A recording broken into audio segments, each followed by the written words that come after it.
Hey guys, welcome to the second part of my cancer story.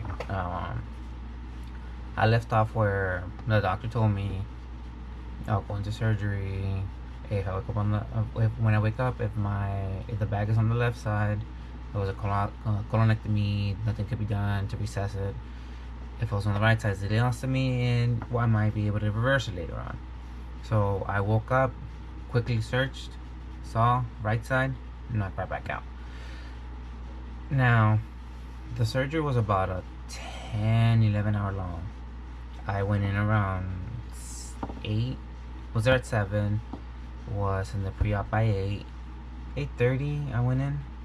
Didn't get out till like 7 in the afternoon.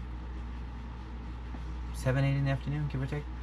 Now, everything, I was told everything was fine. I saw some of my friends, saw my family there. I mean, again, it was late. Visiting hours usually end at 9, so I saw them for a little bit. They went home. I knocked right back out. I was woken up around 5 o'clock, 4 or 5 o'clock, because I had to get blood drawn just to make sure everything was fine. By 7 o'clock again in the morning, I was told that I had to go back into surgery. Something was going on with my red blood cells and my white blood cells. My red blood cells were low, my white blood cells were high. So they were trying to figure out what was going on. So yeah, they gave me the paperwork. I signed again, went back into surgery. This time it wasn't that long of a surgery, but I was under again. I came back out. When I woke up, I was in ICU because they wanted to keep an eye on me just to make sure that everything normalized and stabilized. While in ICU, I wasn't able to get nothing to drink, nothing to eat, which I wasn't hungry, don't get me wrong, because I did have fluids from the IV, but my mouth was just dry and I wanted to refresh it. I needed some water or some ice, something. All it would give me was about a cup this big, this wide, of ice chips, not even full, just halfway. So what I would do is I'll just wait for it to melt and then just try to chug it, which was really not much. The other worst part about it was that my lower back was killing me. I'm not used to laying down that often. If I do, I start cramping up a little bit. My lower back was killing me. I needed to get up. I needed to do something. But since I was opened up from my belly button down about 13 stitches, well, staples, literally staples, I wasn't just like, all right, you can go up and move, because I was still with an open wound. But they would give me some medicine. I forgot what it was called, but that medicine will knock me out completely. As soon as I would feel it in my system, I was out. It was a dream. It was heaven. But the problem with that was I could only be given every 4 hours. For the first 3 hours, I was out cold, asleep, didn't even know what was going on. For the last hour, though, I was woken up to make sure my vitals were okay, I was alive, I was conscious, I was, everything. That last hour sucked. Well, they kept on checking my blood, making sure nothing was, it was still, I was sick. The next day in the morning, they came back and they said, we're going to have to put you under one more time. This time I couldn't. The resident that came at the time, I told him, all due respect, I'm not doing it again. I know my body very well. I'm too tired. I'm sore. My back is killing me. I'm not going to make it out alive. The surgeon, the resident tried, real hard to convince me, telling me, come on, it's for your own good. You need to do it, this and that. And I told him, no, I'm not going to do it. Not going to do it. So he said, okay, what do you want? I was like, I need to talk to the surgeon. So my surgeon came, Dr. Milas. He asked me, what's going on? I explained to him, my back's hurting, I'm too tired, I can't do it. And he said, I understand. What do you need from me? And I told him, let me get up. He was okay. He stepped out. 2 minutes later, a male nurse came in. He's like, all right, come on, let's go. Help me get up. I did one of the loudest burps I've ever done. And I don't burp. Oh yeah, I do.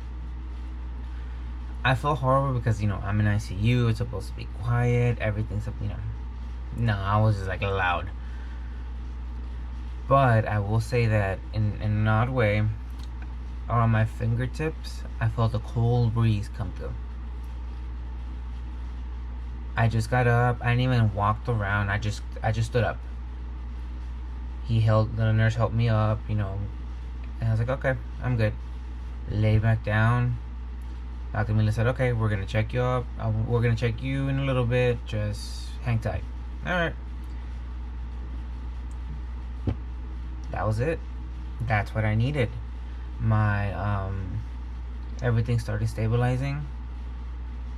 Dr. Mila said, okay, by the morning, if everything gets better, white blood cells are normal and everything, because since they were high, they thought that I had an infection. So that's one of the main reasons why they were stressing for me to go back in under. So, yep, in the morning, everything normalized, everything was steady. They took me out of ICU and they put me in one of my own rooms and everything. Finally had food, light at the beginning, but finally had food, water. Oh my god, I think I drank so much water that night, I peed almost all night. Now I had a catheter. That's another first story. I had a catheter. I didn't know. I woke up because I had the urge to go, to pee, to urinate. I felt that I was peeing already. And I tried, I called the nurse and I felt so embarrassed. I was like, I'm so sorry. I just had an accident and this and that. So she checks and she goes, oh no, you have a catheter. And I was like, oh shit, I'm sorry. It was so embarrassing because I didn't know that they had done that. And yet I felt the urge. But yeah, I went upstairs. I finally got food and everything. I had a nurse that came and talked to me about how to change my ostomy bag, how to cut it, how to prep the area, how to do this, how to do that. And then I had a physical therapist that helped me walk, because again, I was open up for my groin area, so I was weak. Hour in, I was already running circles around the little wing, the hospital wing. I was running circles and she was like, you don't need me no more. I was just ready to get out of there. It was about a week. I finally got out of there. Well, it was 3 days from surgeries and ICUs, and then another 2 days in the regular room. The third day was more of I was getting discharged, so there was more discharge papers and everything. So I got home. I had people visit me and everything, and what the nurse had told me was that the ostomy bags are only supposed to last 2 to 3 days. So I was let go on a Friday, Saturday, Sunday. I thought, you know what? This is the second day. I need to change the bag. Let me do it. Now, my biggest mistake at the beginning was that I drank a lot of water minutes before I tried changing my ostomy bag. The reason why I say that's the biggest mistake is because I have an ileostomy. The ileo meaning small intestine, so it uses water to help push and digest the food. Again, my mistake. It's not like the large sucks up the water and it makes your stool hard. So I'll try to change it, and every time I try to change it, water will come out. Why? Because I drank water. It came to the point where my skin became so irritated that it wasn't sticking. Now, I didn't know that my skin was irritated. All I was stressed out because it wasn't sticking. I'll put a bag on, I'll go sit down, lay down, and I'll check it, and it was running to the side. It came to the bottom. I had to throw the bag away, change it up. Now, the bags are expensive. I'm using a 2-piece. So that's about $50,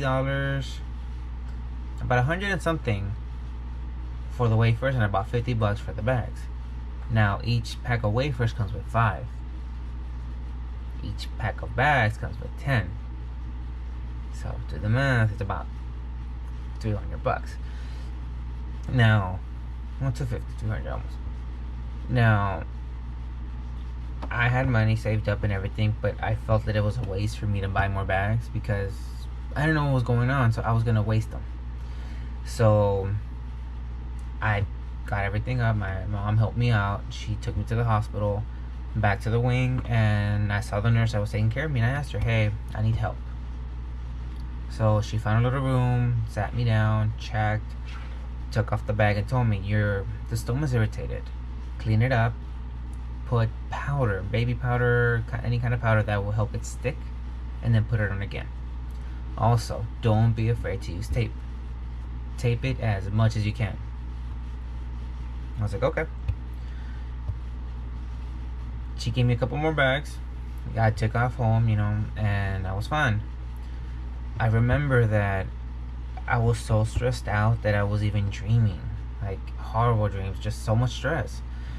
Now, in the time, there wasn't that many people as it is right now at YouTube or even out in the public saying, I have an ostomy bag. But there was this one channel. I don't know if I'm going to pronounce the name right, but it's Laura Lanise. She helped me calm myself down so bad. Now, once I came back, got it working and everything, I kind of had to, walk myself through everything again. Because that point where I was so irritated and frustrated that it wasn't sticking, I was damning everything. I was damning my decision. I was damning God. I was damning the whole world. I just felt like I had made the wrong choice. I see now that I didn't. It was just a huge life change and all in a blink of an eye. That I didn't have the support groups that we have now. I didn't have people putting videos up like they have and I am now. And as a male, as a man, I don't like to seem weak. I don't like to depend. That may be the stigma, but that's just me. And I know as many other men. But even, like I said, the simple videos of, that I've seen, that I watched while I was going through it, the Laura Knees, that helped me. That helped me see that, hey, somebody else is going through it as well. It was hard to find those videos because, again, there wasn't many. Now, if you click on it, you'll find tons and tons of people doing these things, making these videos to kind of help support others. And that's another reason why I'm doing these, because many of them are female. There's not that many men. Why? Because the whole, you had a camera shoved up your butt. Yeah, it's a colonoscopy. You're supposed to have it at 18, and then once later on down the road, you're supposed to get it again. It's regular maintenance checkups. Now, I'm not going to say that I'm 100% following through all of it. I was when I was going through the cancer stages. I was whenever I had, the chemos, the surgeries, even afterwards. Hey, you have an appointment this date. I'll go to my appointments. Now I'm more like, I still know my body. I still know how I am. If it's something that's unknown to me, I will go to the doctor. I will go and, get myself checked out. But if not, then if it's a simple cold, it's no point, in my opinion. But the main reason why I want to make these videos is because of that. There's that stigma of men and weakness and doctors and no. It could save your life. Don't do it. At times you'll think of it as selfishly, but don't do it for yourself. Do it for the people that love you, people who care for you. Your family, your kids, your spouse, your mother, your father, your brother. Do it for them. Because you never know when they'll need you. Like when I was going through all of that, my sister was going to have her quinceañera.